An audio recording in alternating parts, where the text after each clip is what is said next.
The arrival. The false superiority. The Vorthan Empire had conquered 47 worlds in the past century. Their massive black ships moved through space like death itself, each vessel the size of a small moon. Admiral Keck stood on the bridge of the flagship Dominator, watching the blue-green planet grow larger on the view screen. "Another primitive world," he said to his second-in-command, Captain Vell. "Our scouts report they still use chemical rockets and fight with metal projectiles. This will be over in hours." The armada consisted of 300 warships, each carrying enough firepower to glass a continent. The Vorthons had perfected warfare across the galaxy. Their plasma cannons could melt through any known material. Their shields could deflect asteroid impacts. Their soldiers wore powered armor that made them nearly invincible. On Earth, radar stations across the globe detected the approaching fleet. Within minutes, every government on the planet received the same terrifying message. Thousands of massive objects approaching from deep space. The largest ships were bigger than anything humanity had ever built. President Davis sat in the emergency bunker beneath Washington, surrounded by generals and advisors. The screen showed satellite images of the alien fleet taking positions around Earth. Each ship bristled with weapons that defied human understanding. "Sir, they're sending a transmission," reported General Smith. The main screen flickered, showing Admiral Kex's reptilian face. His yellow eyes held the cold confidence of a predator who had never known defeat. "Humans of Earth," he spoke in perfect English, learned from intercepted broadcasts. "You have 1 hour to surrender unconditionally.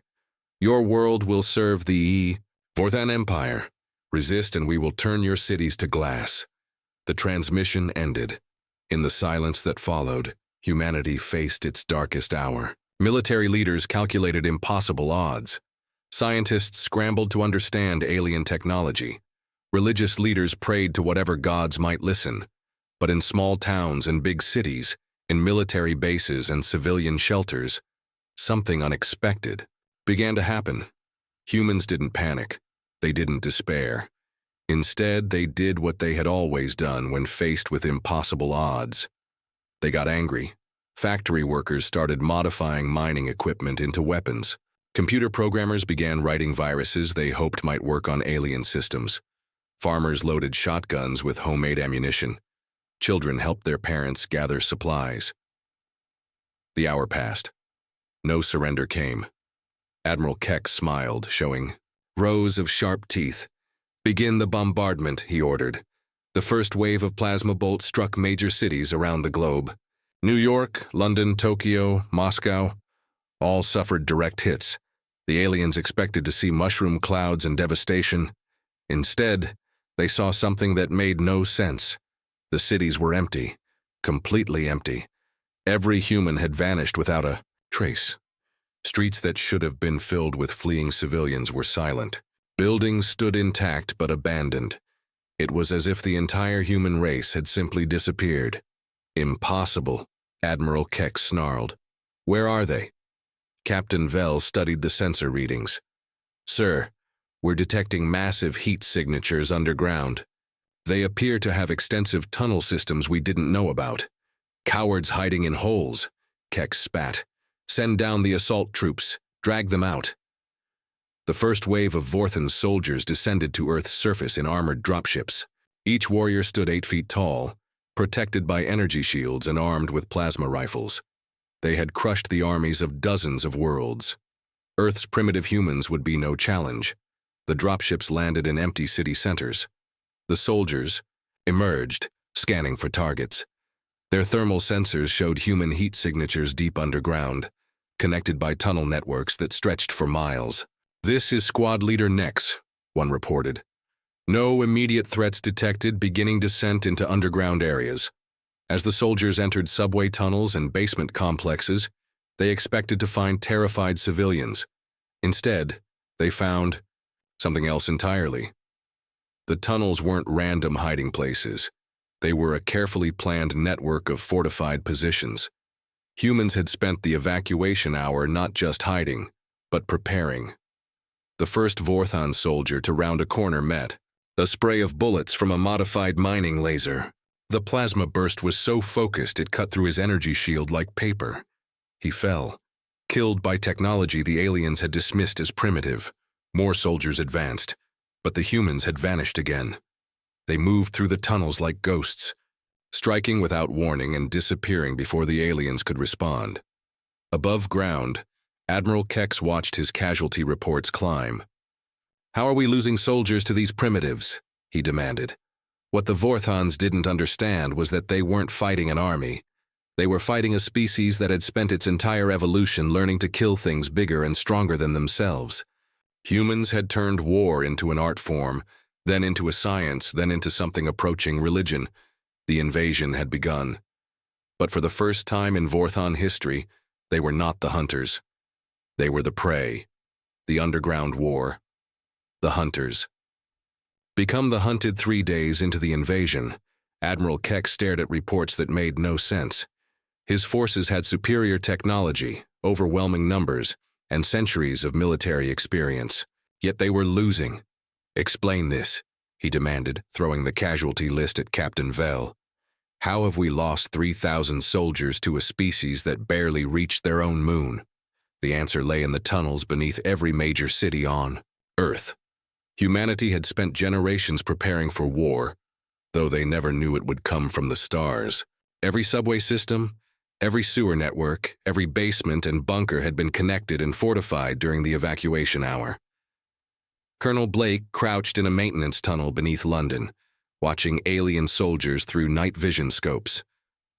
His team consisted of a former Special Forces operator, 2 miners, a computer programmer, and a grandmother who had been a nurse in 3 different wars.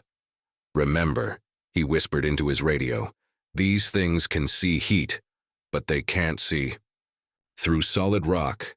Use the environment." The Vorthon patrol moved through the tunnel in formation, their plasma rifles charging with soft wines. They were trained to fight in open space, ship-to-ship combat, and planetary assault. They had never fought an enemy that attacked from below. Blake's team had spent 2 days learning everything they could about Vorthon technology. The aliens' energy shields protected them from front and rear attacks, but not from above or below. Their armor was strong but had joint weaknesses. Their weapons were powerful but took time to recharge. Most importantly, the aliens thought like conquerors, not survivors.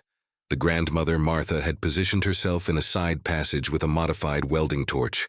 When the first alien passed her position, she triggered the torch, sending a jet of superheated metal directly into the gap where his helmet met his armor. The soldier fell without a sound. His squadmates spun around, but Martha was already gone, disappeared into the maze of tunnels she had helped map. 2 more aliens died before the squad leader realized they were under attack. By then, Blake's team had melted back into the darkness, leaving only bodies and confusion. This scene played out in hundreds of locations across the globe. Humans had divided into small teams, each specializing in different forms of warfare.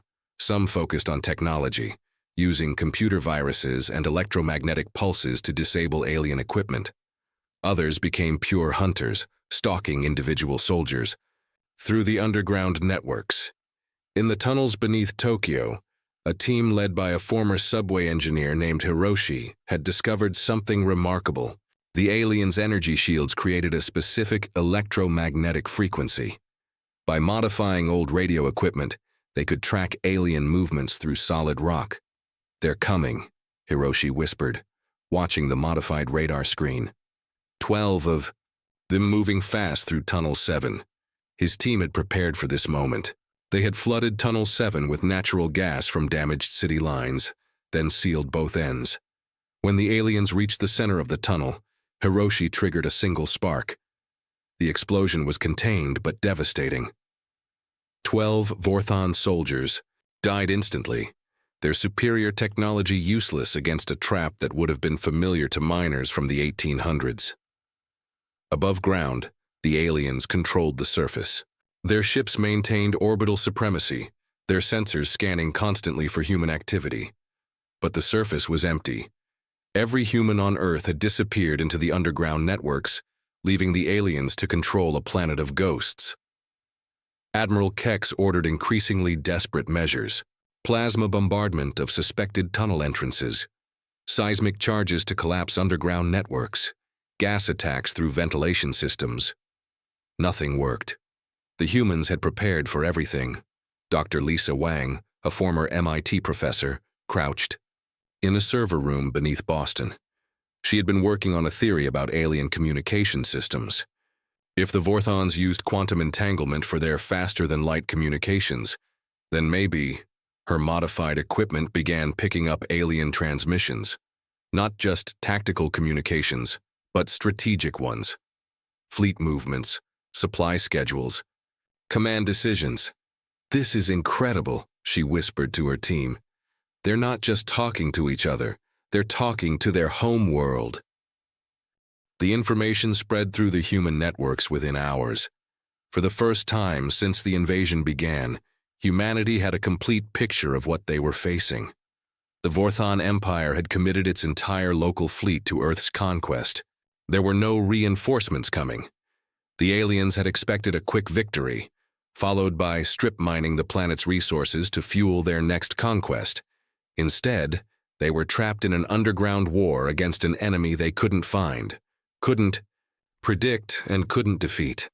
In the depths beneath New York, General Rodriguez studied the captured intelligence.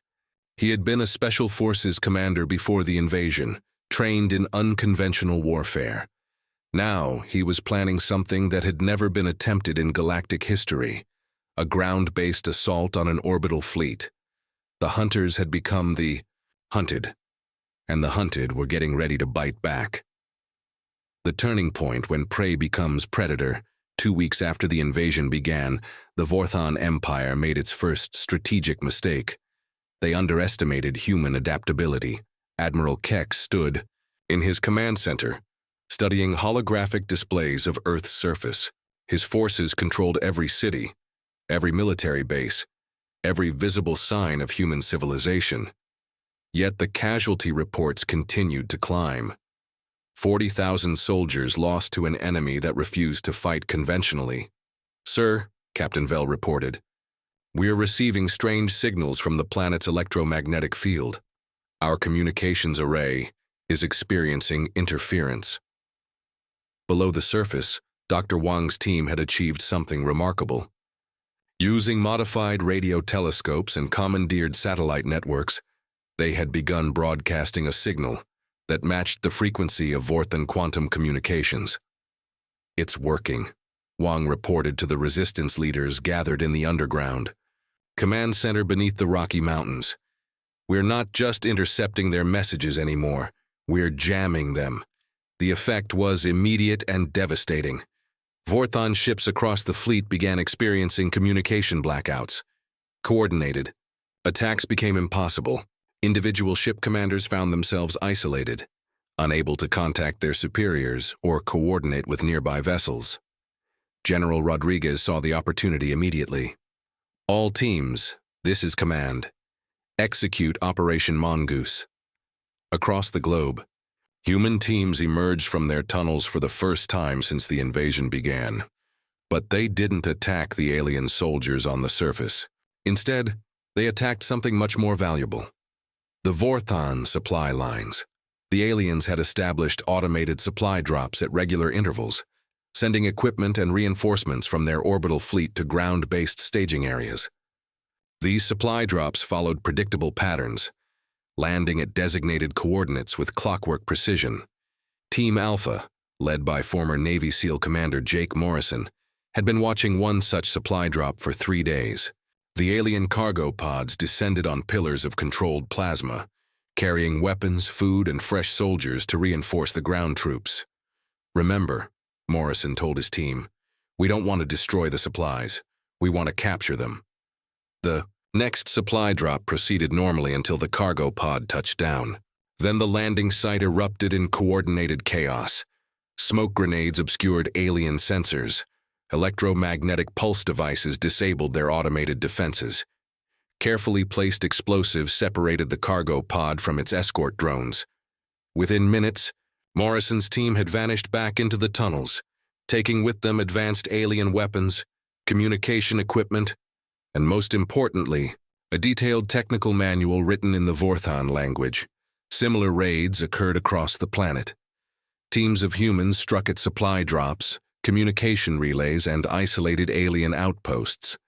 Each successful raid brought more alien technology into human hands. Dr. Wong's linguistics team worked around the clock to decode the captured technical manuals. What they discovered changed everything. The Vorthon shields aren't perfect, Wong reported to the global resistance leadership. They have a specific resonance frequency. If we can match that frequency and amplify it, the answer came from an unexpected source. A team of musicians and audio engineers, led by a former rock concert sound technician named Tommy, had been experimenting with captured Vorthon communication devices. It's all about harmonics, Tommy explained. Their shields vibrate at a specific frequency to deflect energy. But if you hit them with the exact same frequency at high amplitude, they don't deflect it, they amplify it. The first test took place in a tunnel beneath Chicago. A captured Vorthon soldier, unconscious and restrained, served as an unwilling test subject. Tommy's modified audio equipment generated a pure tone that matched the soldier's shield frequency. The shield didn't just fail, it exploded, taking the alien's armor with it. "Holy shit," Tommy whispered, "we can do this." Word spread through the resistance networks. Human teams began modifying everything from car stereos to church organs, creating weapons that could shatter Vorthon defenses with sound alone. The effect on alien morale was immediate. Soldiers who had considered themselves invincible began dying to weapons they couldn't understand. Their energy shields, their most trusted protection, became useless against enemies who attacked with modified music equipment. Admiral Kex received the reports with growing disbelief. They're using sound as a weapon? Impossible. Our shields can deflect plasma cannons. Sir, Captain Vell replied carefully, the humans appear to have discovered our shield resonance frequency. They're using it against us. For the first time since the invasion began, Kex felt something he had never experienced in 40 years of military service: fear. On the surface, isolated groups of Vorthon soldiers found themselves under attack from enemies they couldn't see, couldn't predict, and couldn't defend against. Underground, human teams moved through tunnels like antibodies through a bloodstream, striking at alien forces with increasing effectiveness. The invasion had become something else entirely. It was no longer a conquest. It was an extermination. And, for the first time in Vorthon history, they were not the exterminators. They were the ones being exterminated. The human counter-strike death from below. 1 month after the invasion began, Admiral Kex made a decision that would doom his entire fleet. Faced with mounting casualties and a ground war that made no tactical sense, he ordered a full orbital bombardment of Earth's surface. "If we cannot root them out," he told his command staff, "we will burn them out, glass the entire planet if necessary." It was exactly what General Rodriguez had been waiting for. Deep beneath the Mojave Desert, in a facility that had once been a top-secret military installation, Rodriguez studied the holographic display showing Vorthon fleet positions. Security. Days of guerrilla warfare had provided intelligence that no amount of conventional reconnaissance could have gathered.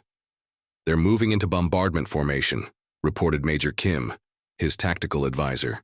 "All ships descending to low orbit for maximum weapon effectiveness." Rodriguez smiled grimly. "Perfect. They're giving us exactly what we need." What the Vorthons didn't know was that humans had been preparing for orbital bombardment since the 1960s. The underground networks weren't just hiding places. They were the foundation of a plan that had been decades in the making. Project Deep Strike had been proposed during the Cold War as a defense against nuclear attack. The idea was simple. If an enemy controlled the surface and the air, attack from below. The project had been abandoned as too expensive and too dangerous. Until now. Dr. Sarah Chen, a former NASA engineer, made final adjustments to the modified ICBM in Silo No. 7. The missile had been stripped of its nuclear warhead and rebuilt. With a payload of her own design, a kinetic penetrator surrounded by thousands of small, smart projectiles. Trajectory calculated, she reported. Target, the Vorthan flagship at orbital coordinate 127.3 by 84.7. All silos report ready. Rodriguez confirmed. Ladies and gentlemen, we are about to attempt something that has never been done in the history of warfare. We are going to sink a spaceship with weapons fired from underground. The first missile launched from beneath the Nevada desert. Its exhaust plume was invisible against the night sky, its trajectory calculated to avoid Vorthan orbital sensors. The missile climbed through the atmosphere, accelerating to velocities that would have been impossible with conventional technology. Aboard the Dominator, Admiral Kex was reviewing bombardment coordinates when his sensor officer reported an anomaly. Sir, we're detecting a single projectile rising from the planet's surface. Primitive chemical propulsion. It poses no threat to our shields. Kex barely glanced at the display. Human missiles were toys compared to Vorthan technology. His shields could deflect asteroid impacts, but this wasn't an asteroid, and it wasn't aimed at his shields. The missile reached its target altitude and detonated, releasing its payload of smart projectiles. Each projectile was no larger than a softball, guided by captured Vorthan navigation technology, and programmed with a single objective: find the exhaust ports of Vorthan engines. The projectiles moved too fast for point defense systems to track. They were too small for shields to detect, and they struck with surgical precision, penetrating engine exhausts and detonating inside the ship's propulsion systems. The effect was catastrophic. The Dominator's engines exploded in a chain reaction that tore through half the ship. Other vessels in the fleet suffered similar damage as more missiles rose from Earth's surface. Impossible, Kex screamed as his flagship listed to one side, its artificial gravity failing. How are they hitting us from the surface? Captain Vell, bleeding from a head wound, studied the tactical display. Sir, they're not targeting our shields. They're targeting our engines. And they're using our own navigation technology to guide their weapons. More missiles rose from hidden silos across the globe. Each one carried a payload specifically designed to exploit Vorthan weaknesses that had been discovered through weeks of underground warfare. In the tunnels beneath London, Tommy's team had discovered that Vorthan life support systems used a specific atmospheric mixture that was highly explosive when exposed to pure oxygen. Their latest weapon was a simple oxygen tank with a timer. In the networks under Tokyo, Hiroshi's engineers had learned that Vorthan computer systems were vulnerable to specific frequencies of electromagnetic radiation. They had built devices that could crash alien computers from miles away. In the depths beneath New York, a team of former hackers had cracked the Vorthan command and control systems. They were now broadcasting false orders to alien ships, causing them to fire on each other. The orbital fleet, once organized and disciplined, descended into chaos. Ships collided as their navigation systems failed.